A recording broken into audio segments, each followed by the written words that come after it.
দেবব্রত চক্রবর্তীর নিঃশব্দ ঝড়। সেই একটা ঝড় কোনো দিন থামল না। রাশি রাশি ধুলোবালি, ছেঁড়া বই খাতা, প্লাস্টিক ব্যাগ, হাওয়ায় ছেঁড়া ছাতা, সব উঠছে তো উঠছেই। সমস্ত রাত, সমস্ত দিন কারা ডাকছে ভাষাহীন, ক্ষীণস্বরে বলতে চাইছে আমরা আছি, আমরা আছি।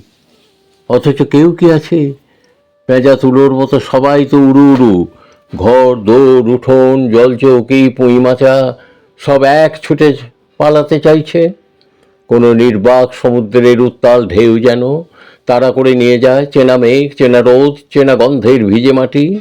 তার উপর এই যে বাসন কোষণের বিকট ঝনঝনানি, জানলা দরজায় বেপরোয়া হাওয়ার হুরুম দুরুম, এর কি বিরতি হবে না কোনো দিন?